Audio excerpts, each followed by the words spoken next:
Hi, I'm Eric Charles, the Vice President Solutions Evangelist at Xactly. I'm joined by Rebecca Phillips from our Solutions Consultant team, and it's a follow-on to a conversation and presentation I've talked about before. Too many companies will come up and ask me, how much should I be paying my team?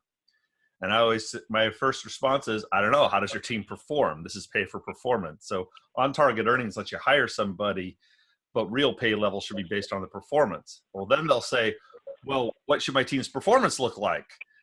How many people should hit quota? And that's a much longer discussion, but a great place to start is, how is your team's quota performance compared to other teams within your company or other companies that are in your peer group? So I asked Rebecca to join me this morning for this Xactly Quick Chat to show what it could look like if a company wanted to use our benchmarking product to actually do this type of performance comparison. So thank you for joining me, Rebecca. Yeah, no problem, Eric. So you can go ahead and share your screen and we can take a look at what you've got. Great.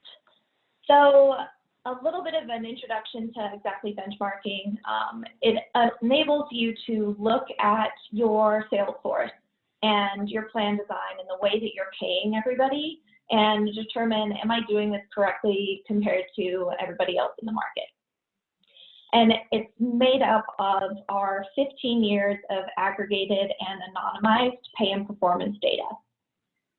So looking here at our spend scorecard, the green bar you'll see is related to our company's information. And then we have two other data sets that are available. The dark blue being our peer group, so that determines the revenue type, public or private, and also a specific industry. And then the light blue bar is a little bit of a different data set.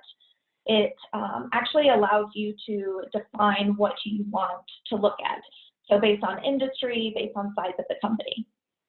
And a couple of important pieces to understand, the first one being on-target earnings.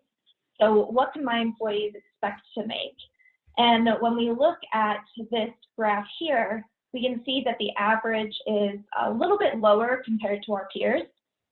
But when it gets really interesting is looking at the actual percentiles. And the percentiles are related to performance. On the lower end of the performance, so the 25th percentile, we're actually paying or setting the on-target earnings pretty competitively with our peers. Now, if we drill up to kind of the top performers, we can see that their on-target earnings are a little bit lower compared to what others in the industry are setting as the on-target earnings. And the on-target earnings are great, but what actually really truly matters is what you're actually paying out and your actuals. So if we go down here to our monthly actual variable pay, we can see what we're actually paying compared to other industries. So again, we can see on average, it appears that we are paying significantly more than anybody else in the industry. And again, when we drill into the percentiles, we can see that we are significantly overpaying our lower performers, which can be an issue. So you're incentivizing your bottom performers to stick around. And if we look at the top performers, our top performers are getting paid pretty well. But we can see a little bit of a discrepancy in that 50th and 75th percentile, where we're actually paying not in comparison to other industries and other companies in our industry. So we might want to take a look at some of the plans. Maybe we want to adjust some of the tiers within our compensation structure. Make sure that we're still continuing to pay our top performers successfully, but also adjusting for the rest of the market. So yeah, this is interesting because we talk about this a lot. How many companies, if you look at the percentage of revenue, comes from the top tier performers? I mean, I've seen the 80-20 rule come out over and over again. And I've seen companies that make this mistake. Like, hey, we pay beautifully here at the median. It's like, yeah, but it's those 75th and above percentile performers that are actually carrying the company right now.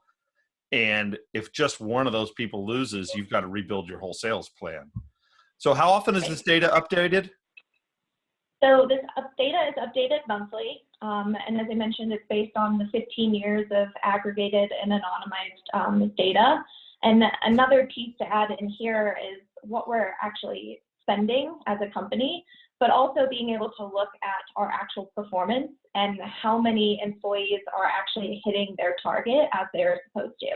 So not only can we compare spend, but we can also compare actual performance as well.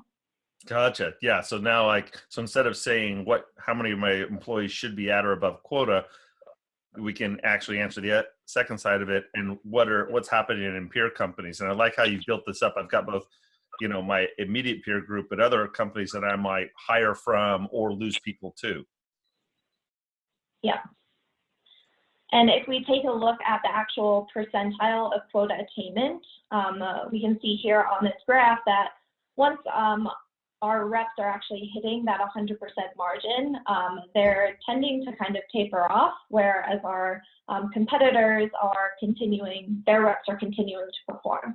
So in this case, maybe we want to add in some accelerated rates to really incentivize the reps to continue to sell once they've actually hit 100% of their quota. Or I look at that download button, or I take this graph down, throw it in a PowerPoint, and take it to the next board meeting and tell them this is why we need to rethink our incentive plans. Yes, absolutely. Fantastic. I want to thank you for your time today, and I appreciate it. And I look forward to hearing some new reports coming out of the data set over the next coming months. You have a great day. Yeah, you too. Thanks, Eric.